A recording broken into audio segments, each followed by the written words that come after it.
Today is going to be a masterclass on how to sell seedlings for extra cash.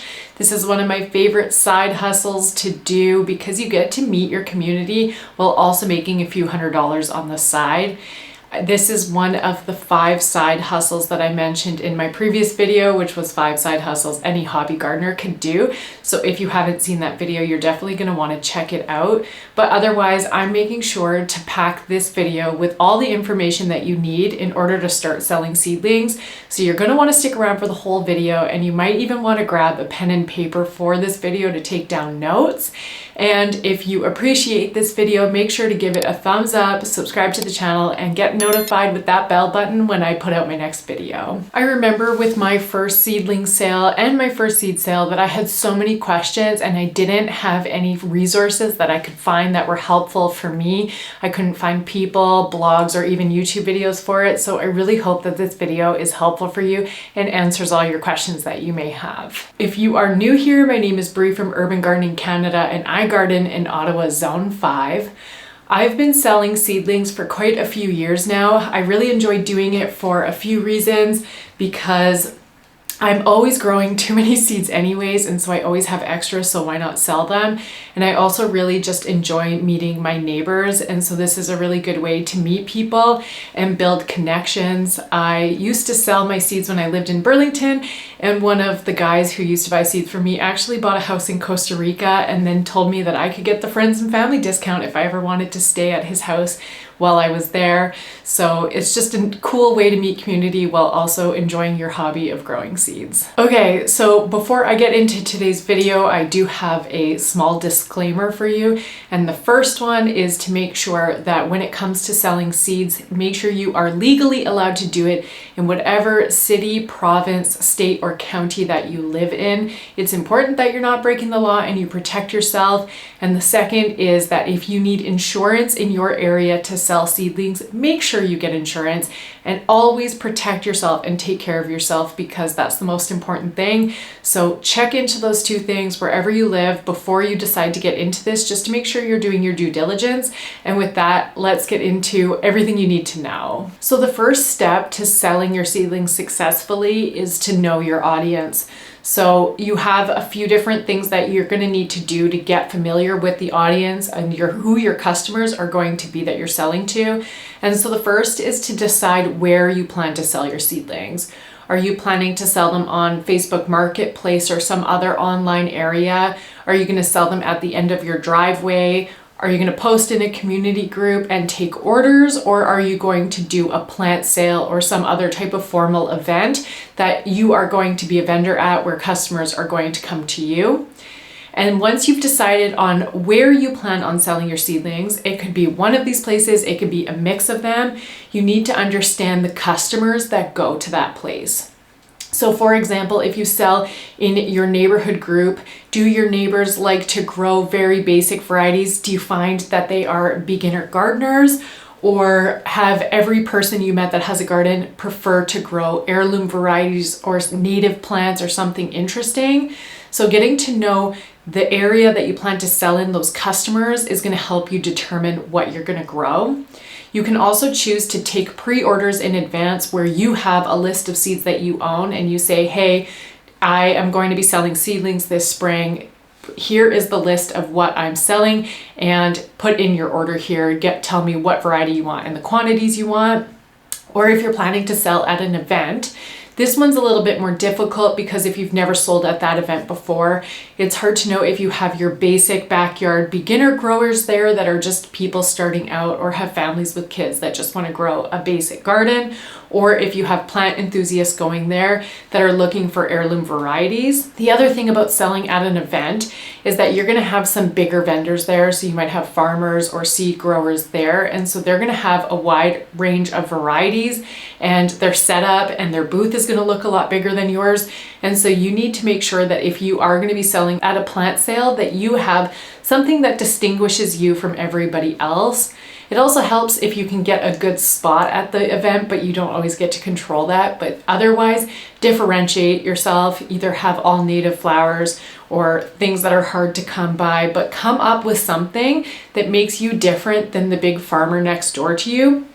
in order to get customers to come to you and support you as well. Of all of those, the easiest option is to take orders in advance. And so if you find your local neighborhood group or any type of marketplace, if you want to sell to your whole city, you would just put out the list. So writing them down on Excel is a good option to write down a variety. So you might say King of the North, sweet pepper, and allow people to fill it out and return it back to you so that they can order the quantity that they want and you can grow exactly what you need. The only risk you're taking here is that they don't follow through and actually buy the seedlings that you grow for them. But I've never had that experience before where I grew something for someone and come May when we have our plant out time that they never came to pick them up. But I did do it just in my neighborhood. And so I think that there's a little bit of trust that comes with being with your neighbors. And so there is that risk that's involved with that, but that's the easiest to know exactly what your customers want. So once you've determined who your customer base or your audience is, that's when you're going to decide which varieties you want to grow.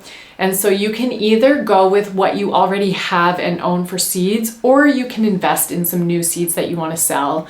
So for example, if you want to be that person who offers a wide selection of heirloom tomatoes that are unusual, such as a fuzzy peach style one or a Berry's Crazy Cherry, for example, then that is where you're going to go and you're going to get the seeds to match it. And so this is the route that you'll take in order to differentiate yourself from everybody else. And so you'll make your list and then you need to start planning out on when to plant those seeds to make sure that your seedlings are the right size when it comes time for the plant sale or however else you plan on selling your seedlings. One thing that's really important to note is that there are certain things that just do not make sense for you to grow and sell. So for example, pansies at the greenhouse are really, really cheap to buy. You can get a 6-pack for $1 sometimes, or marigolds are also a really cheap one that are sold at the grocery store. So I really recommend avoiding the super common plants that are being sold really cheap. So for example, tomatoes and peppers are common at the greenhouse, but they're not really cheap to buy. However, pansies and marigolds are really affordable to buy. So I would definitely avoid those ones that when you look at how much time and effort you have to put in to planting the seeds, watering them, taking care of them, and hardening them off, that if it just doesn't make sense for how affordable they are at the greenhouse, to totally skip those varieties. One other option that you can think of when it comes to selling your plants is if you don't have a lot of time or space, you can choose to just grow quick producing varieties such as zucchinis, cucumbers, or nasturtiums, even some bean varieties. The time from planting to them being a good size to be hardened off and sold is actually a really short time span. And so these are really good ones that you can add to your list of plants being sold, especially if you're doing it on the driveway or at a plant sale, because they grow so fast that you can make a decent dollar for them without having to put in a lot of time or effort or space in your house. The main thing that you have to recognize is that you're not selling the seedlings that you love, you're selling the seedlings that people want to buy. And so sure, you can grow things that you love, but you might spend a lot of time at your sale or online telling people why they should love it too or why they should be buying it. And that's a lot of time and effort that you don't necessarily want to put into it. It's one thing if you have a tomato variety that you really like, because most people in general love tomatoes to begin with. And so selling them on a tomato variety is not the same as trying to sell them on ground cherries, which not everybody knows about or loves. And so you're spending a lot of time and effort selling them on something that really, had you grown a tomato, it sells itself. And so you do want to focus on making sure that you're growing things that people want to buy and aren't necessarily things that you love and you think people should be growing. It really depends on your effort, but when it comes to trying to make some money, you want to go with the path of least resistance, where people are buying stuff that they were going to buy anyways, and it's just a little bit of a sell to change a variety on them. So before I get into the next part of this video, I did want to mention that I have a course out called Adapt and Thrive Gardening in a Changing Climate, and this is a self-paced multimedia course that teaches you how to build a stronger garden in the face of climate change. It's filled with over 100 tips. There's quizzes, there's workbooks that you can download, checklists that you can fill out. And so it's a very interactive course that's meant to give give you all of these tips and tricks to take out to your garden to build a stronger garden. So if you're dealing with extreme heat waves, major droughts, or tons and tons of rain, there are different solutions for your garden that you can put into place to make sure that they don't affect your garden or the amount of harvest that you get in that year.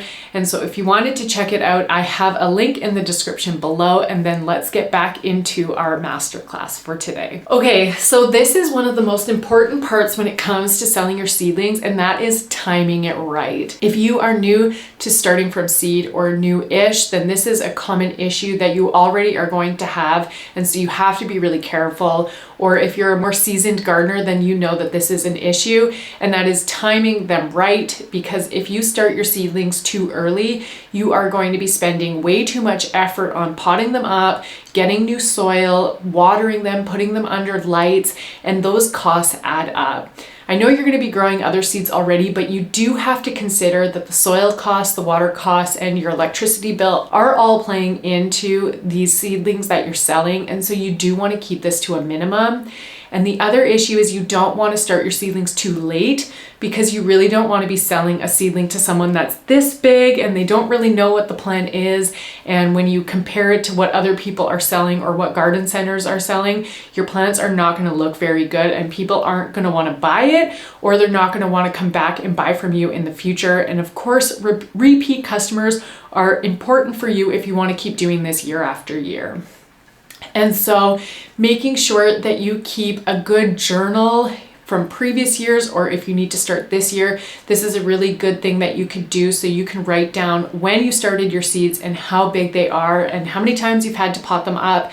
And then if you're starting this in February or March, come June, you can say in your notebook, these plants were too big, or I started these too soon, I started these too late, so that way you know how to fix it for the next year. But this is definitely a key thing that you need to worry about when it comes to selling your seedlings. Okay, so this is one that I struggle with the most, and this is labeling your plants and not messing up the labels. I am so bad at this. I have a secret to tell you. I don't label my plants because I don't care what variety I'm growing. All I know is this is a tomato, or my cucumbers, this is a cucumber, because it doesn't matter to me. I don't know why anyone cares about varieties. And this is something that is really important. So if you're selling a tomato, unless you're selling to a friend or a neighbor, for you to say, oh, it's some kind of cherry tomato, or oh, it's some kind of tomato, isn't going to cut it, because people want to know what variety they're growing for the most part.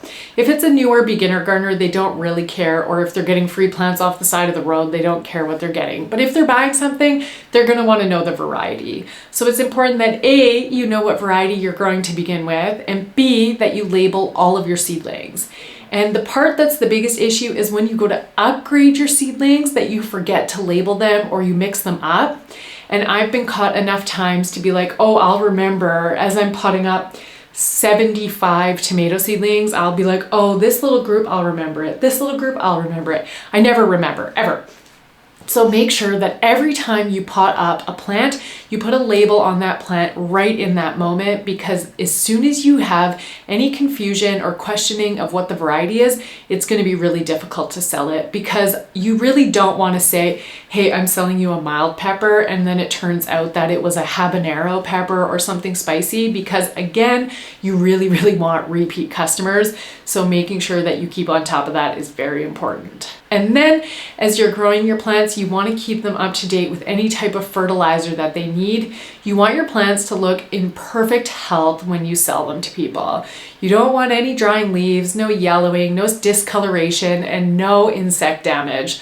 So make sure that you are regularly fertilizing them, cleaning off any type of pest damage that you have while you're growing them, and just keeping them in their peak health, because a healthy plant makes for way better sales. And so the final thing that you really, really want to be on top of and making sure you do right is potting up your seedlings. The first thing is you want to avoid potting them up too slowly and you create stunted plants, because then your plants aren't going to grow to their best potential, and then it makes them harder to sell. And you really, really, really do not want to sell plants in a pot this size. This is way, way too big.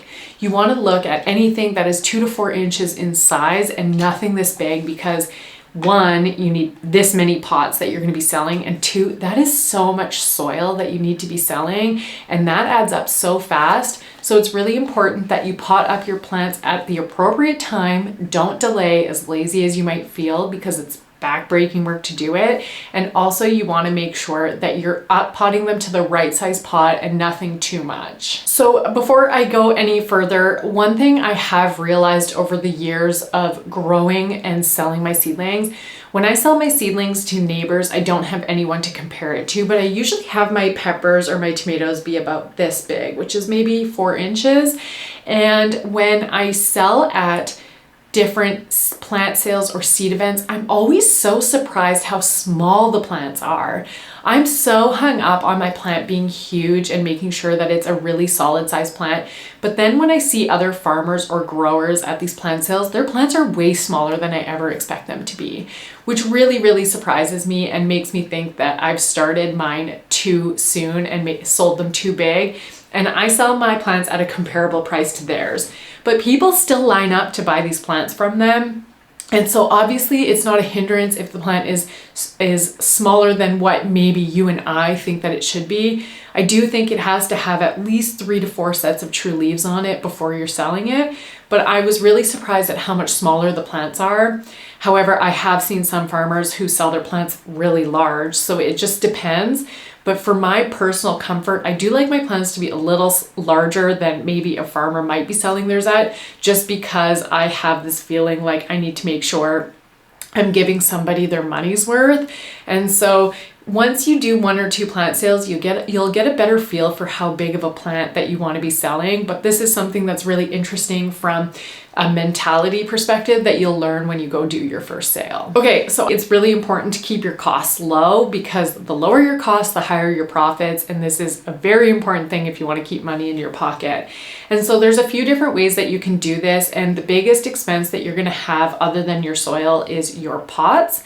And so if you can collect a bunch of pots from blue bins or recycling bins in your neighborhood the season before, it means that you can have free pots to be giving away in your plant sale. Or you can even message your neighborhood group and see if anybody's been hoarding pots, because every single gardener has hoarded a gazillion pots, and so you could probably get some from your neighbors. Or you can make your own newspaper pots, and these are a really great way to use the free flyers that you're getting in your mail and to sell plants in it. And this is actually not too bad of a size. You can grow a good 4-inch size pepper plant in these and they'll still be totally fine in them. And then you can sell them to people, and you look eco-friendly, which you should be growing more eco-friendly, and they can just rip the bottom out and plant it directly in their soil. So it's a really easy way for any type of gardener to plant their seedlings. And I am going to have a video on how to make these square newspaper pots. It's coming out in a few days from now. If you're watching this and it's already out, it will be in the description below, but otherwise it's coming out in just a couple days. So turn on the notification and subscribe to the channel to get access to that video.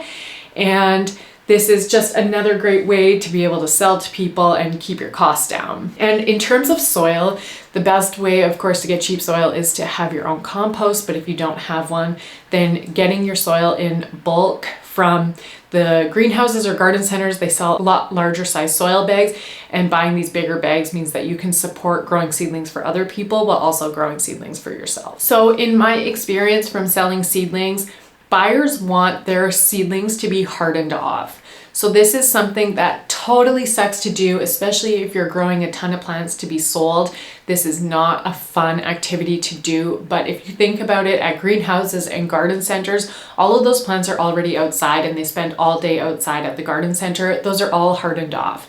Whether they're hardened off well or not is another question, but they're all hardened off.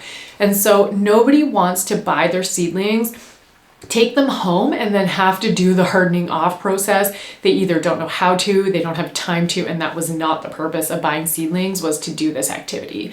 So make sure that when you're planning on planting your seeds and the timing that comes with it, that you are able to allocate a couple weeks before your plant sale, whether it be online or at an event, that you have time to harden those seedlings off, because it's going to be important. And you do not want to sell your seedlings and to tell someone, keep these in indoors and slowly let them out in the sunshine. The only thing you want to tell them is you can keep your plants outside the whole time, but if it goes below 0 or goes below 10 degrees, please bring them indoors overnight and bring them back out until you plant them in your garden. That's all you want to tell them. So make sure that you are hardening off your plants before you start to sell them. So another thing that you can do beyond growing from seed is selling perennials. So I've done this at previous plant sales. I've dug up my chives, or I have a sterile version of comfrey called Bocking 14. And so I've dug that up and put those for sale at plant sales. You can do raspberry canes or strawberry runners. My only advice when it comes to these perennials is to dig them up a little earlier than you would expect to have done it if you were just giving it away to family or a friend, because you really want some growth on these pots if you're going to try and sell them.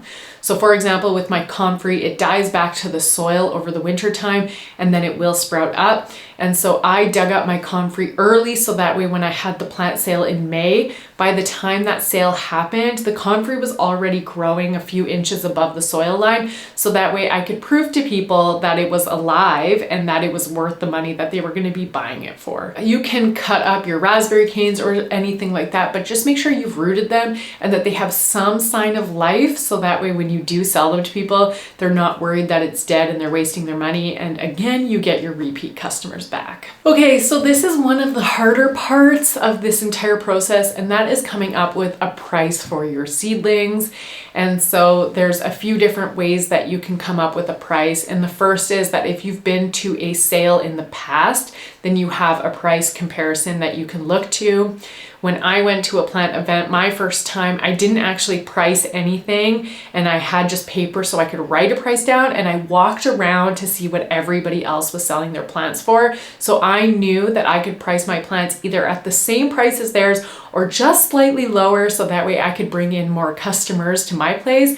Or if they had bought from another farmer and then came over to me, they thought, hey, that's a good deal, and they bought more than they ever intended to do because of my price. Another option is to look at the greenhouse or garden center prices. The one thing you do have to be aware of is because these are being mass produced by greenhouses and being shipped to the garden center, they are going to sell at prices that are way lower than you're ever going to be able to do to make back your time and effort. So you want to be careful on comparing your prices to the garden center. Although when it comes to the slow growing, heat loving plants like peppers and eggplants, they do sell them at a more reasonable price, so you can compare them to that. But it also depends on your customer base. If you're selling to your neighbors, then there's a good chance that they just want to support you, and so the price isn't going to be a major issue. If you're 50 cents or $1 more than a plant at a garden center, there's not going to be a big issue with that because they're just there to support you and having some organic homegrown vegetables. The other thing that you do have to remember, speaking of that, is that a lot of garden centers spray their plants, and so you can totally capitalize on that and market that your plants are organic and that the greenhouse isn't necessarily organic. So if they want to be growing them in the best way possible, to choose your seeds. And so around here, the average price for a seedling is anywhere from $3 to $5. And so you can check in previous posts that people have been selling their seedlings, or ask around in your area to see that anyone who has sold seedlings before, what they sell theirs at. But an average price around here is anywhere from $3 to $5. So it would be $3 for a zucchini or a cucumber and $5 for those slow growing ones such as peppers and eggplants. And I tend to put my tomatoes in the middle at $4 because they are really fast growing, but they're very popular. So I want to price it a little lower, but also a little higher to get that high popularity. And when I dig up my perennials, I price them based off of how rare they are or how popular they are. So for example, hostas are very easy to come by, so you're gonna wanna probably put a lower price on those unless it's a variety that is hard to come by. Or if you're selling chives, for example, I sold my chives for only $5 because I feel like everybody has chives. And so I had too many in my yard and I just wanted to get rid of them, so I sold mine for $5. But my comfrey, I sell that for $10 for a 1-gallon pot because the sterile version of Bocking 14 is very hard to come by. And of course I'm selling it and it's already growing and sprouting, and so it looks better than if I just sold a pot of soil that looks like there's nothing in it. And so I price those at $10. And so I really enjoy having those annuals that are at a lower price point mixed in with some higher price point perennials, because then it helps you get a little bit more money than you would if everything was only $3. So once you've come up with who you're selling to, where you're selling, and how much you're selling them for, you're going to need to know how to take payment for these. And so there's a few different options that you have. So the first one is your most basic one, and that is to take cash. And so you can tell people that you only take cash and they have to bring their money with them. If you're at a plant sale, make sure you have a sign that says cash only and that you have a lot of extra change to give back to people. Many people come and they may only spend $6 but give you a $20 bill. So you have to make sure that you have a good amount of cash to give back to people and keep a lot of coin, because all of a sudden, if you run out of coin, you can't be making any sales, or you're gonna have to give away a little bit of money. So make sure that you have a really good amount of float with you. The second is to take e-transfers, which is very much a Canadian thing. I think it's the same as Venmo in America, but e-transfer is another option. I don't love this option because someone has to literally go onto their bank account in front of you, type in your name, type in your email, set up your account, and then send you money. It's very, very irritating. And I had done it one time on one of my first events, and I just watched how slow and painful it was and the spelling mistakes. It was a whole thing. And so e-transfer exists, but it's not good for events. But you could do it for, say, a neighbor who's coming to pick up the seedlings. They can e-transfer you because they're at home casually being able to do it. So this one is better if you are selling it to neighbors and they're going to come pick it up, but not so good for events. And the last option is what I really like, and that's getting a little square terminal. And so I use that and I absolutely love it. There's an app that goes on your phone, and then it's just a little square item. And so people can tap their Interac or their Visa or MasterCard on it. And it even has a little chip reader on it, so if people need to put in their chip. And so for me, this is the best way ever, because a lot of events have only cash only options. And so being able to come there with and take debit or credit means that you can upsell people, or they're going to buy from you because they've run out of cash or they want to save their cash somewhere else. They can buy from you. And if you have higher priced items like a perennial plant that's $10 or more, people don't come with a lot of cash on them, and so they'll be happy to have that debit or credit option. And the Square terminal only costs somewhere between $50 to $60, so it pays itself back really fast. And so if you plan on doing an event, I highly recommend looking into one and going that route. But if you're just selling to your neighbors or in your community, this one's not as required, but it's still an option that you could give to people. Okay, and so the final step is selling your plants. And so this is an important one. So if you are just setting up a little farm stand at the end of your driveway, you can do that as long as your laws allow you to, and you can either be out there all day and wait for people to come, or you can do an honor system where people come and they put the cash into a bucket and then take what they want. It's really up to you and what works best for you. And so this is a good one that if you have some notification on a Facebook page or a community group to say, hey, I'm selling seedlings on this date from this time, people know to come by, or they can pre-order stuff to be held before they come over. And you can have a little sign out. And I think it's really important that when you have your labels out there of the varieties, that you have something that can tell people what these varieties are.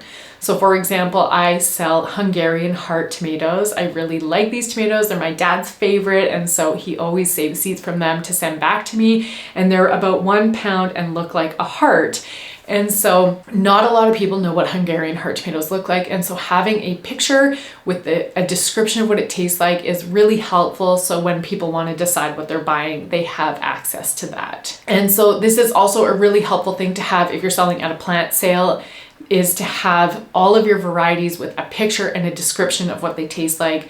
If you're on a 6-foot long table, make sure that you have one on both sides of the table, so that way if there's a crowd of people, they're not crowding around one small spot looking at the varieties, but they have access to it from a couple different spots, so that way when one person is done choosing their plants and paying you, the other person is ready to go because they've had the opportunity to look at this signage. So more on the plant sale is that this is where you definitely want to have insurance. So make sure that you look into that, whether the plant sale itself requires you to have insurance, or if they don't say anything about it, make sure that you look into it. And so if you are choosing to do a plant sale, the vendor application opens up earlier than you think it does.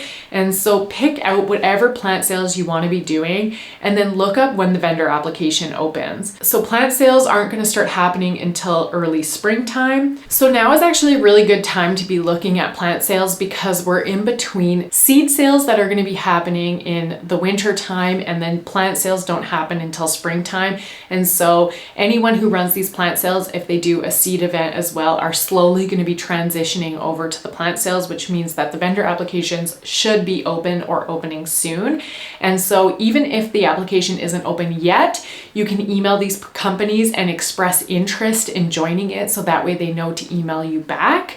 So this is something that you really want to be on top of, is making sure that you know when the application's open, because they can fill up really fast and then you don't have access to selling at these events. You also have to be aware that these markets are going to come with a fee. So there's a fee for your insurance, but if there is insurance that is a group one, it can be only $15 to $20 for the day. And I have found that the vendor application is about $40 to $60 in order to have a table there. And so you'll definitely want to check how much the insurance costs and how much the table costs, because you want to make sure that you, of course, aren't spending more than you're planning to make. If the vending fee is really expensive, then you might want to think twice about going to it. And the other thing that's really important is that if this is the first year that this plant sale is running, you really want to think twice about doing it, because unless it's a really large organization, if it's a small grassroots community plan or you don't really know anything about them, then there's a good chance that in their first year that the traffic is going to be really low at the event and you're not going to make a lot of sales. So it's fine for a bigger company who's doing a lot of different marketing and going to different seed sales and plant sales. They're going to be there anyways, so it's not as big of a deal for them. That's part of their process in selling their product. But for you as a really small seller, you're not going to want to go places where you have to pay $50 to $100 in a vending fee, and there's no guarantee you're even going to make $50 to $100 in sales. So you have to be really picky in where you go as a small home gardener that's selling these seedlings on the side. So one final thing about selling at a market is that you have to recognize that you have no control over the weather. And so you can put all your eggs in the plant sale basket, but the reality is if it's pouring rain that day, the amount of people who are coming out to buy plants is going to be really low. And so you really want to make sure that you have an alternative, that if you're growing 100 plants that are to be sold at a plant sale, that you have a backup plan to sell them online or at a second event or something like that, because if it pours rain or it's terrible weather, then you're probably not going to get really good sales. And so that's just something that you have to keep in mind. That's a risk when it comes to selling at a plant sale. So what I do is after I have one of these events, I'm always going to have seedlings left over. It's going to be hard for you to sell out unless you didn't bring very many items. And so what I do is I sell these on Facebook Marketplace after the fact. So I'll post what I have available and then let people take orders. So I'll do it in a community group. And so I'll say I have 5 Hungarian hearts left over, 4 Roma tomatoes, and a couple lettuces, and let people pick and choose what they want, or I'll leave them on the end of the driveway. And so I've had really mixed reviews, mixed experiences selling online. And so here in Ottawa, this city is very difficult to sell in. I don't know what it is about Ottawa, but it's an odd place to sell in. And so I have a really hard time taking pre-sales on plant orders or just selling them in general. Even if they're at a good price, I just have a really hard time selling stuff here. But in Burlington, when I lived there, it was super easy. I would just post that I was going to be selling seedlings and take orders, and I could make $500 like nothing in my neighborhood Facebook group. But here in Ottawa, it's hit or miss. And so you really want to test out your community to find out how well you can sell, because if you can just take orders from your neighbors and make $500-$600, don't even waste your time going to a plant sale. Just do this at home from the comfort of your house, and then you create your order, pack it together, someone picks it up. It's so simple. So really test your market. Before any type of plant sale comes up, you can post on your Facebook group, and it doesn't cost you a thing to say, hey, I'm growing seedlings for sale. Is anybody interested? And see what kind of turnout you get from people. But so after I come back from a plant sale, I will put my seedlings up for sale on Facebook. And so this is just a way to get rid of the excess plants, because I cannot bear to kill any seedlings that I've grown. I feel so sad throwing anything out, even if I'm out of space. So I end up with pots all over my garden of all these extra plants that I didn't know what to do with and had no space for. And so I just want to avoid that by selling things online, and it gets you that last little bit of extra dollars that you were hoping for. And so finally, your last option is to make your own Facebook group or Facebook event that you're selling your seedlings in. And this way you can have people join the community, make orders of what they want to buy from you. And that way you have your customers in this small little group on Facebook where you can message them the next year and say, hey, I'm going to be growing seedlings again. Did you guys want to order from me? And this is a really good way to have repeat or recurring customers. And so if you made $500 this year, you have a pretty good chance that you're going to make $500 next year. And it's just a really nice way to fund your hobby. And again, this is why it really matters to keep your costs down. Don't have your plants get too big with too much soil. Try and get free pots or make yourself some square newspaper pots. If you have LED lighting, that's way more affordable than the lights that I have here. These ones aren't as affordable, but LED is really expensive to change out. And so I'm still trying to figure out my options. But you really, really want to keep your costs down and protect yourself with any type of insurance and any type of other legal things that you need to do. But otherwise, this is a super fun way to meet your community, make friends with other gardeners while also making a few $100s on the side. And that's everything for this masterclass on how to sell seedlings to make a few $100s.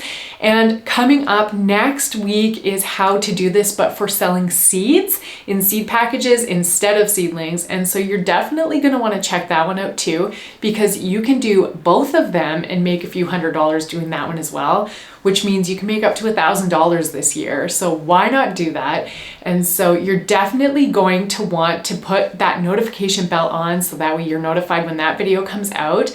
Like this video if you found it helpful, subscribe to the channel, and check out this video here. Bye.